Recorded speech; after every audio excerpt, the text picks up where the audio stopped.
Buenos días con todos los presentes. Bienvenidos. Good morning, everyone. Welcome to Carondelet Palace.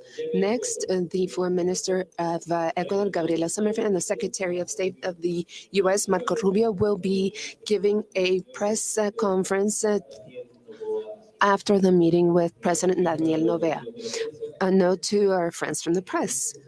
We will only take 4 questions, 2 for U.S. press that came with the Secretary of State delegation, 2 questions granted to Ecuadorian press.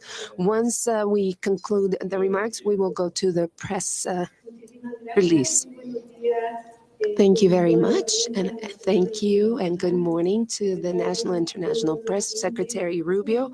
Once again, it was a pleasure to meet with you and open our arms to you in greeting in our national security. We decided to work jointly in terms of security to be able to have a higher control in drug trafficking routes that affect our nations and to fight against money laundering through information exchange, support technological and equipment support, working on borders, working against illegal mining, and also, especially, we are working on an extradition treaty, which we are going to modernize because the latest one was created 150 years with an agenda that is at least 90 years old that do not respond to today's realities in the region. We have identified terrorist groups by Ecuador that are of interest to the U.S. and also by the U.S., such as Los Lobos and Los Choneros gangs that Secretary Rubio will be giving you more information on. On trade, we have agreed to work as fast as possible to overcome some barriers to trade, to a trade agreement that will strengthen our bilateral trade soon.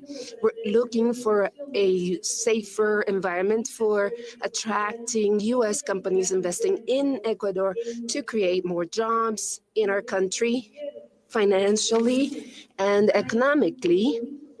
There is a commitment by the U.S., as Secretary Rubio said, for supporting, working, and successfully working on the IMF programs in the next few weeks.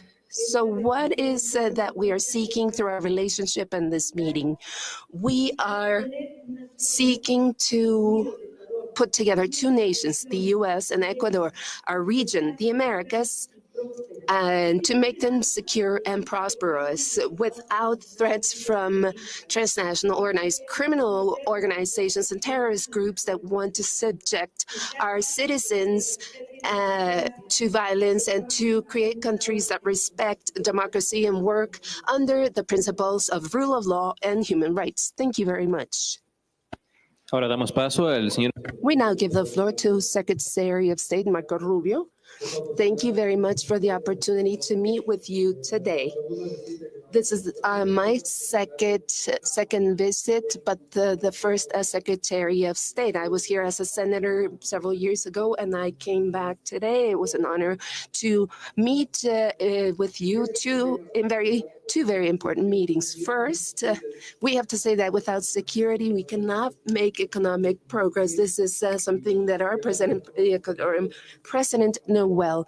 And what we are seeking is to help this government and Ecuador to face these threats. These threats are basically brought in from other countries, such as drug trafficking, illegal mining, that form these illegal groups, and basically coming from other countries that are affecting the country internally. First and foremost, I want to say that today we are designating as terrorist groups Los Lobos and Los Choneros, which gives the U.S. many options to fight against them through this special designation. I want to announce that we are designating $13.7 million to fight drugs and crime at the Department of State through our efforts. And also, we are working to invest $6 million for drones, UAVs, for Ecuador, for the Ecuadorian Navy. so that they can combat this scourge. This is the beginning of what we can do together. We spoke of the possibilities. This is something long-term. To station U.S. troops in Ecuador, in cooperation, obviously, with the Ecuadorian government to create opportunities for joint training and operations and face common threats. Our relationship with Ecuador will not be limited just to security, to fight drug trafficking and money laundering and illegal mining. That's not the only focus of our relationship. We wish to have a broad relationship, an economic relationship. We've had a long-standing relationship culturally, personally, economically. These are links that have existed for a long time. The U.S. have import a lot from Ecuador. We want to expand it.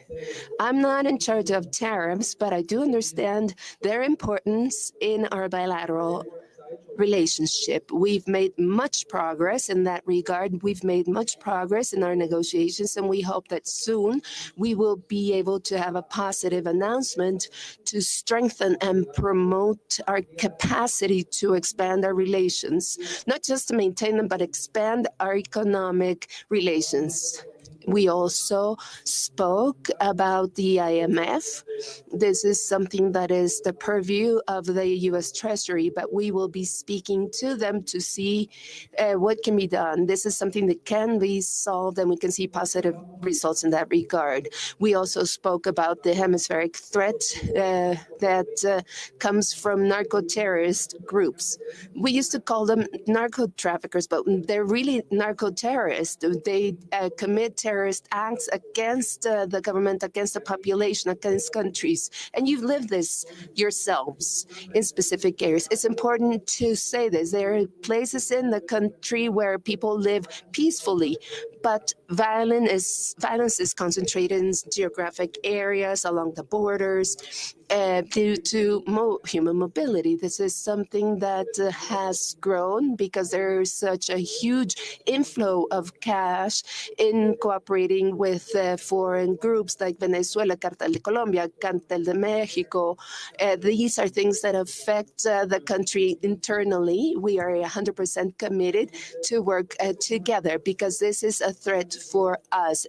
At the end of the day, most of those drugs, you suffer violence, but most of these drugs are going to the U.S. and thousands of people have died because of these drugs coming to our country. So we are working with you. If you allow me, I'll speak in English for a few moments. I speak in Spanish much more. I speak very fast in English. Thank President Noboa, the foreign minister as well, for having me here today. It's my second visit. I was here as a senator just a few years ago, and now I've returned for the first time as Secretary of State. We had a very productive meeting, and we have a lot to work on together. Obviously, the issue of security came up. This is an important issue. You cannot have economic prosperity without stability, and you cannot have stability without security. For example, it's nearly impossible to attract foreign investment into a country unless you have security. And Ecuador is facing some substantial challenges that come from the exterior. These are narco-terrorist organizations that operate in the region who are using Ecuador as a transit zone. And that needs to be confronted, and they are confronting it. This government, this administration is confronting it like it's never been confronted before by any previous administration, and we want to help. Today, we have designated as terrorist organizations 2 groups that operate here in Ecuadorian territory. One is Los Lobos, and the other is Los Choneros. We've designated them as foreign terrorist organizations, and that brings with it all sorts of options for the United States to work in conjunction with the government of Ecuador in the future to stamp these groups out. By the way, I want to say that we had a very successful, the first one in a long time, of one of these leaders of one of these groups, an extradition to the United States. We want to modernize that extradition treaty. Both sides agree.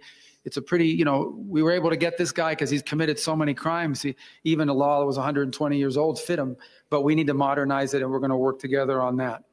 Today, I can announce that we are going to be providing $13.5 million to help Ecuador with improve its ability to provide security for its citizens and take on the combat drugs and crime, and another $6 million in UAVs for the Navy here in Ecuador, again, giving them domain awareness and the opportunity to really track these. These are all very important. We're going to do more. There's more coming, but that's an important step that we wanted to take here today, and I'm proud to announce it. And we're ready to support in this, what is, frankly, it's a war.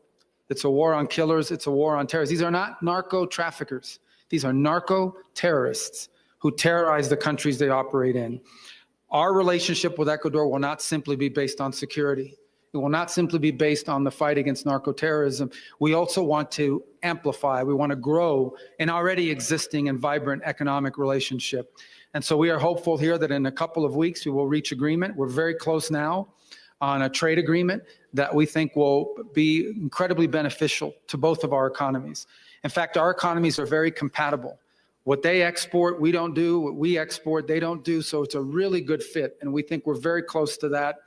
Hopefully we'll have something positive to announce in just a few weeks. But we've made a lot of progress and we're very close. I don't negotiate trade deals, but I follow them very closely and I know where we are on it, and we feel very positive about that.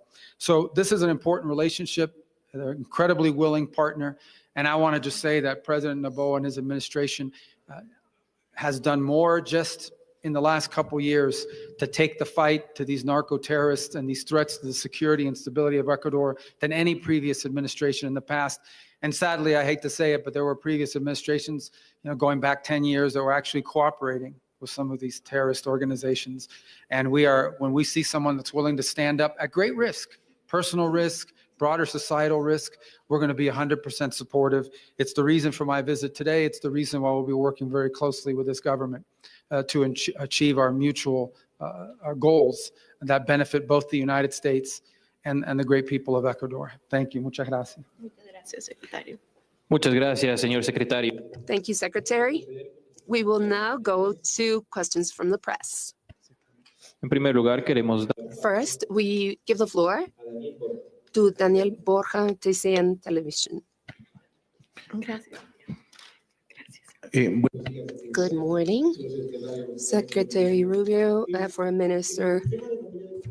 Regarding international cooperation and in designating Los Choneros and Los Lobos as narco-terrorists, what does this mean for the U.S. government and where would this take us, especially given that the ramifications or the links that these gangs could have that could affect not only the U.S. but also Ecuador? What would be the scope of this? And Madam Foreign Minister, could you tell us what is the scope of this cooperation economically, as a secretary just said? How could this help the government of our country?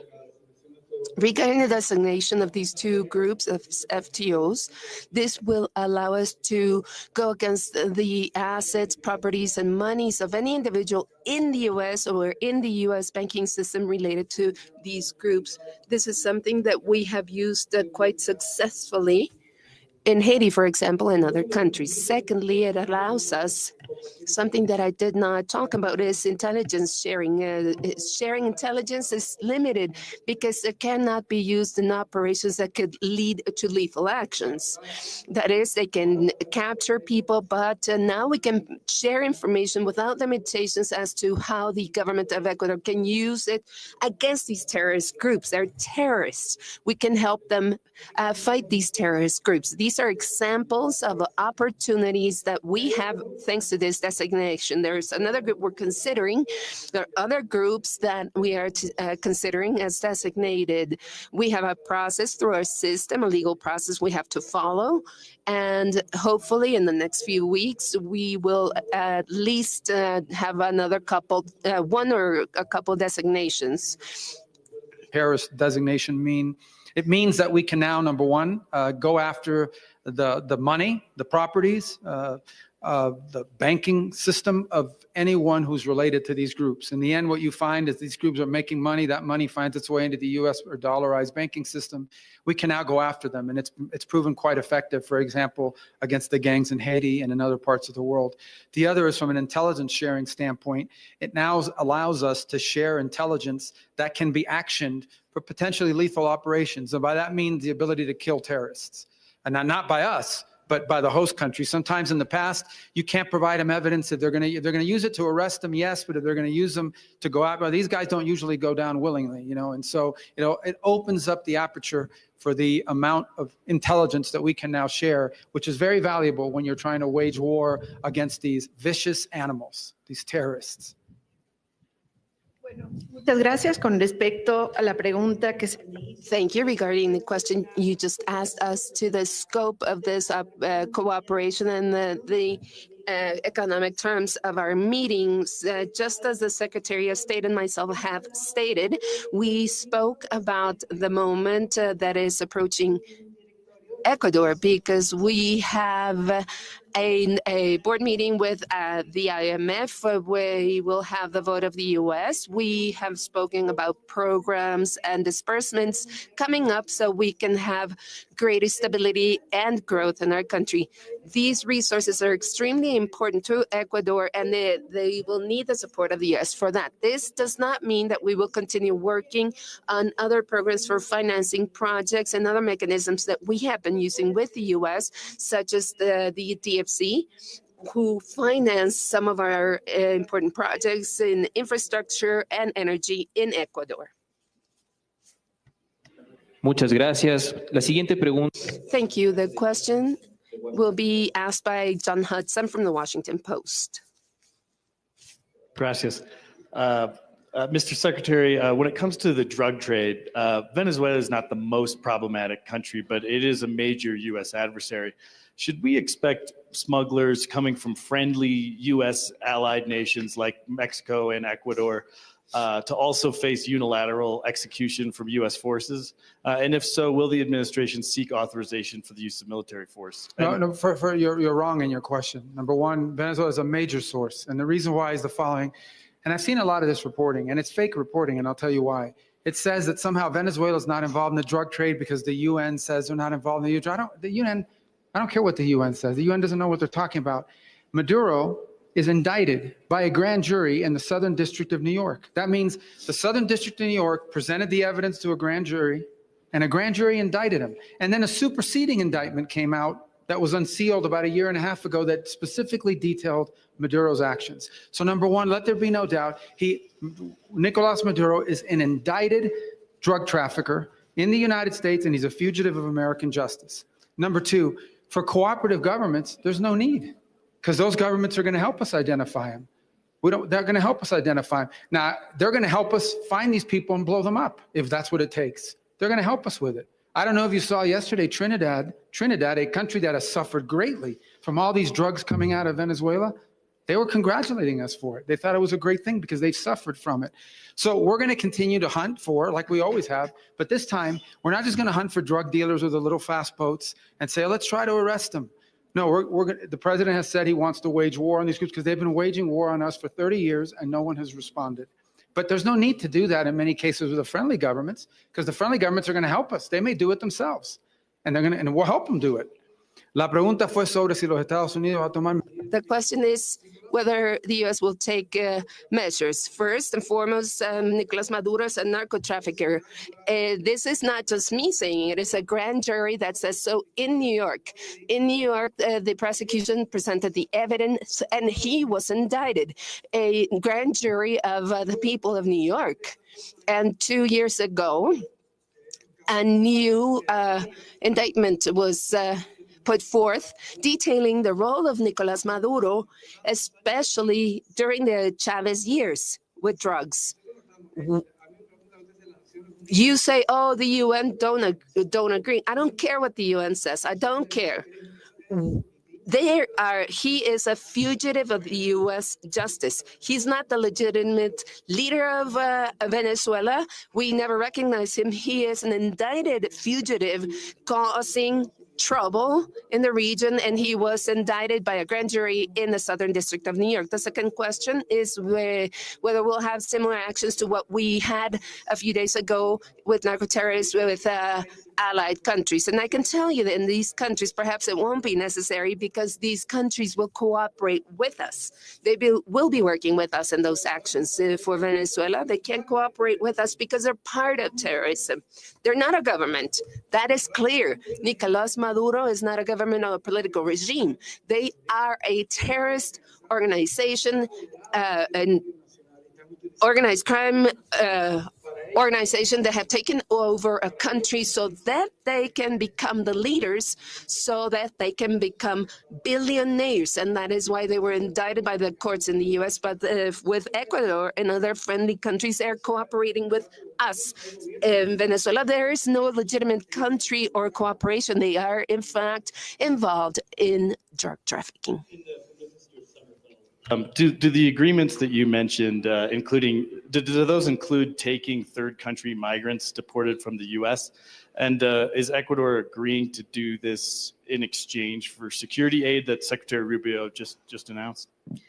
Muchas gracias por la pregunta. De hecho, cuando hablamos de Thank you for your question. When we talk about cooperation among friendly countries, this is a comprehensive cooperation that entail and benefit one country and the other. In this case, in the migration policy of President Trump, these types of agreements as a safe third country are very important for people who are in the process of seeking refuge.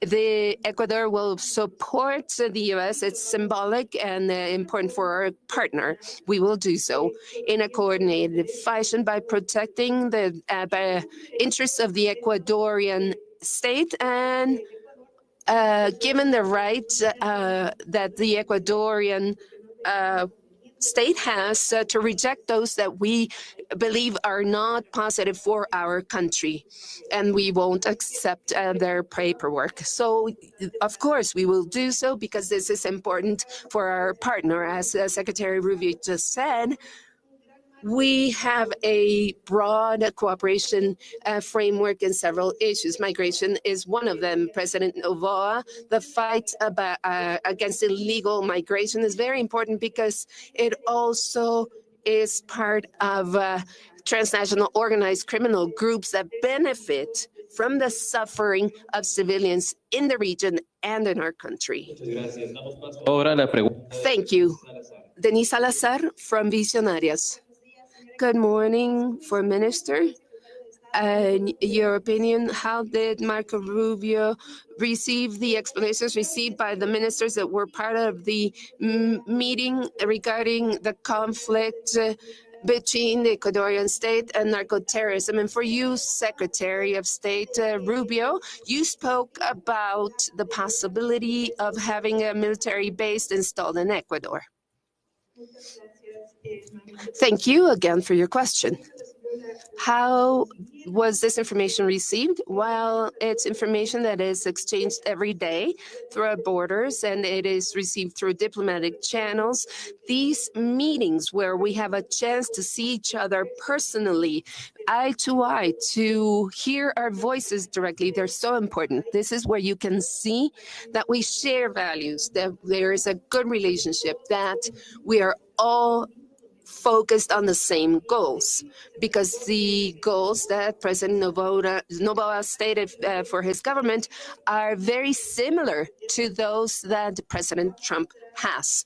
We're seeking to fight organized transnational crime, terrorist groups. We want prosperous and economic growth and prosperity and economic growth in our country, fighting irregular migration, and to bring Ecuadorians back to Ecuador so that they have a safe program so that they can be safe in other places in a safe environment. The information that we have received so far by President Noboa himself through the information that was given to him through the ministers was very well received, because we have seen different angles of what is happening in Ecuador and what is also shared every day through diplomatic channels. Yes, I didn't see anything new because we are talking all the time. All the time we're in constant communication through our embassies, And so we're very well aware of everything that happens. And I personally know everything that happens, but it's important to see each other personally. These visits should be seen not just as a visit, but as a signal of how important we believe our relationship with Ecuador is regarding the military base. Ecuador is a sovereign country. If they invite us, we have to be invited. If they invite us, we will consider it. In fact, we had a military base in the past. We were asked to leave during Correa's administration. We left. If we're invited to come back, this is strategic. We will study it, see if it makes sense, if it helps us. And if we can help with illegal mining, narco-terrorism, and illegal fishing, which is extremely serious, if we can help with that, we are willing to consider it. This is something that the president and the Department of Defense will make. But if we are asked to do so, this is an ally and a friend in a strategic location. They are a sovereign country, and they have to invite us to come, and we will take this into consideration. In the meetings we haven't discussed in the past, because we're in constant communication through our embassy, through the personal relationships that we have. And I follow the issues very closely and have been very familiar with Ecuador for a very long time. These visits are important, though, because I think they signal how much we value our relationship with Ecuador, how important our relationship with Ecuador, and how much we appreciate the cooperation and the cooperative spirit in which we interact. The other question was whether we were considering military bases. Look, Ecuador is a sovereign country. They'd have to invite us. We used to be here. In 2009, we were asked to leave by Correa, who didn't like us very much and I guess wanted to help out the narco traffickers. And so we left. But if they invite us to return, we will consider it very seriously because it's a request of an ally in a very strategic part of the world. Muchas gracias. Finalmente. So in closing, we have a question, Sean Tandem from AFP. Thanks, Secretary Rubio and Madam Foreign Minister. Mr. Secretary, if I could go briefly to another part of the world. There have been moves by members of the Israeli government toward annexation of the West Bank. It's been discussed. This is explicitly a step to bury the prospect of a Palestinian state, which you've publicly opposed. Does the United States either support or accept these moves? The United Arab Emirates have said that this is a red line. This would jeopardize the Abraham Accords. Related to that, to the Palestinian state recognition moves, you've in recent days suspended or revoked visas for members of the Palestinian Authority, but also, as you understand it, ordinary Palestinian Authority passport holders. Do you see this as a long-term move? Does this show that you don't see legitimacy of the Palestinian Authority? Yeah, we'll see. I mean, the Palestinian Authority has its own set of problems. Pay for slay. They pay people to kill Israelis. We have problems with them too. Obviously, Hamas is at a different category, but we have problems. Look, we told all these countries, we told them all.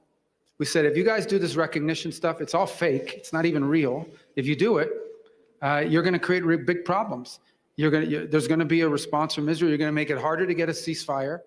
And it may even trigger these sorts of actions that you've seen, or at least these attempts at these actions. So we're watching it closely. I'm not going to opine on it today, other than to tell you that we predicted this would happen. We warned everybody it would happen.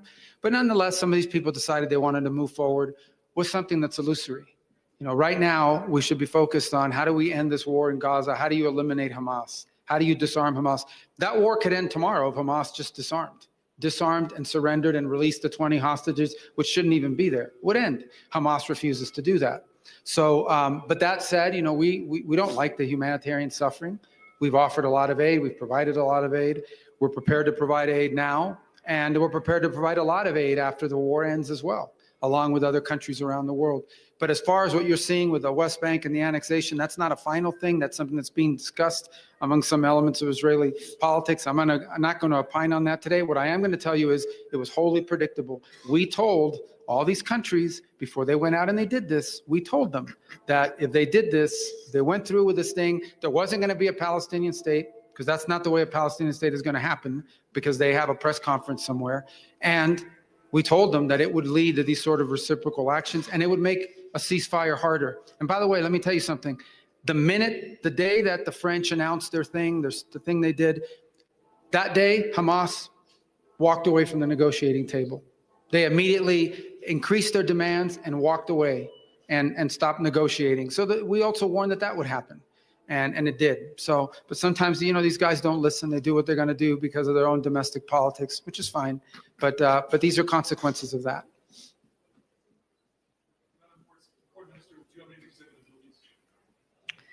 Bueno, el Ecuador mantiene Ecuador has a very clear position. We have rejected terrorist actions caused on October 7th, 2023 in Israel. She said 24. We are against any terrorist act or any action against civilians. On the other hand, Ecuador has supported from day one the position of Israel of returning every single one of the persons that were held as hostages, civilian hostages. We historically recognize two territories, two countries. They have diplomatic missions in our territory. This is historically true in Ecuador. We think this has to be solved soon to prevent suffering and make it clear that we will never support terrorism. De esta manera damos fin. This takes us to the end of our press conference. We thank you for your presence and allow the authorities to leave first, please. Remain where you are.